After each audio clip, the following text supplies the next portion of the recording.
നല്ല നാടൻ മസാലയൊക്കെ വെച്ച് നല്ലൊരു മീൻ കറിയുടെ റെസിപ്പിയാണ് കേട്ടോ ഷെയർ ചെയ്യുന്നത്. എല്ലാവരും ഉണ്ടാക്കി നോക്കുക, വളരെ സിമ്പിളാണ്. അപ്പോൾ നമുക്കിതെങ്ങനെ ചെയ്യുന്നത് നോക്കാം. ആദ്യം തന്നെ മിക്സിയുടെ ജാറിലേക്ക് നമുക്ക് 1/4 കപ്പ് ചെറിയുള്ളി ചേർത്ത് കൊടുക്കുക. അതിനുശേഷം നമുക്ക് ഒരു വെളുത്തുള്ളി മൊത്തമായിട്ട് ചേർത്ത് കൊടുക്കുക. ഏകദേശം ഒരു 10-12 ഉണ്ടാവും. അപ്പോൾ അത് ഓരോരുത്തരുടെ ഇതിനനുസരിച്ച് എടുത്താൽ മതി കേട്ടോ. ചെറിയൊരു വെളുത്തുള്ളി മുഴുവനും ഞാൻ എടുത്തിട്ടുണ്ട്. പിന്നെ ഒരു കഷ്ണം ഇഞ്ചി എടുത്തിട്ടുണ്ട്.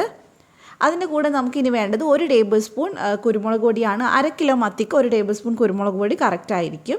പിന്നെ നമുക്ക് ഒരു ചെറുതായിട്ടൊന്ന് കളർ കിട്ടാനായിട്ട് ഒരു 1/2 ടേബിൾ സ്പൂൺ കാശ്മീരി മുളക് പൊടി ചേർത്ത് കൊടുക്കുക.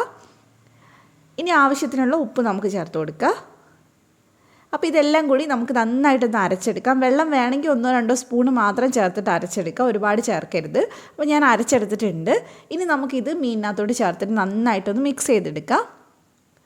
ഈ മസാല തേച്ചതിന് ശേഷം നമ്മൾ കുറച്ച് നേരം ഒന്ന് പുറത്തിങ്ങനെ ഒന്ന് റെസ്റ്റ് ചെയ്യാൻ വെക്കുവാണെങ്കിൽ മീനിൽ നന്നായിട്ട് മസാല പിടിക്കും കേട്ടോ. ഒരു അരമണിക്കൂറെങ്കിലും മിനിമം വെക്കാൻ നോക്കുക. ടൈം ഇല്ലാത്തവർ മാത്രം അപ്പോൾ തന്നെ ഉണ്ടാക്കിയാൽ മതി.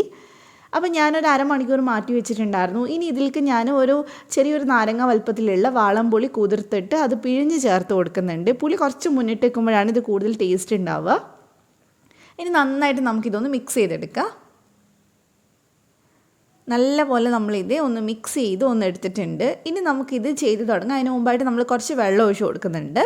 വെള്ളം എന്ന് പറഞ്ഞാൽ ഒരുപാട് വേണ്ട, നിങ്ങൾക്ക് എത്രയാണോ ഗ്രേവി വേണ്ടത് അതിനനുസരിച്ച് വേണം വെള്ളം എടുക്കാൻ. ഞാനിവിടെ ഏകദേശം ഒരു 1/4 കപ്പ് വെള്ളമാണ് ഒഴിച്ച് കൊടുക്കുന്നത്. അപ്പോൾ അതെല്ലാം കൂടി നമുക്ക് നന്നായിട്ടൊന്ന് ചുറ്റിച്ചെടുക്കാം. നല്ലപോലെ മിക്സ് ആയതിനു ശേഷം നമുക്കിതിലേക്ക് കുറച്ച് കറിവേപ്പില ചേർത്ത് കൊടുക്കാം. ഇനി നമ്മൾ ഇതിനെ വേവിച്ചെടുക്കാൻ പോവാണ്.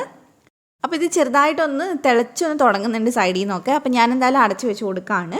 അപ്പോൾ നന്നായിട്ട് ഇതൊന്ന് തിളക്കട്ടെ. അപ്പോൾ ഇത് നന്നായിട്ട് തിളച്ചിട്ടുണ്ട്. ഇനി നമുക്ക് ചെയ്യാനുള്ളത് ഇത് നന്നായിട്ട് കുറുക്കിയെടുക്കുക എന്നുള്ളതാണ്. നിങ്ങൾക്ക് എത്രത്തോളം കുറുകണോ അത്രയും കുറുക്കിയെടുക്കുക. അപ്പോൾ ഇത് നമ്മുടെ കറി ഇവിടെ ഏകദേശം കുറുകി ആ ഒരു മസാലയൊക്കെ നന്നായിട്ട് സെറ്റായിട്ടുണ്ട്. നമ്മൾ ചെറിയുള്ളിലേക്ക് അരച്ച് ചേർത്തുകൊണ്ട് തന്നെ പെട്ടെന്ന് ഇത് കുറുകി കിട്ടും, ഒരുപാട് സമയം എടുക്കില്ല. മീനൊന്ന് വേവാനുള്ള സമയം മാത്രം വെയിറ്റ് ചെയ്താൽ മതി. ഇനി ഇതിലേക്ക് ഞാൻ കുറച്ച് കറിവേപ്പിലയും അതേപോലെ തന്നെ 1 ടേബിൾ സ്പൂൺ വെളിച്ചെണ്ണയും കൂടെ ചേർത്ത് കൊടുക്കുന്നുണ്ട്. അപ്പോൾ ഞാൻ കുറച്ചും കൂടെ തിക്കായിട്ടാണ് വേണ്ടെങ്കിൽ അങ്ങനെ ചെയ്യാട്ടോ, അത് ഓരോരുത്തരുടെ ഇഷ്ടത്തിന് ചെയ്താൽ മതി. ഇനി നമുക്കിത് അടച്ച് വെച്ചിട്ട് ഒരു 10-15 മിനിറ്റ് കഴിഞ്ഞിട്ട് സെർവ് ചെയ്യാം.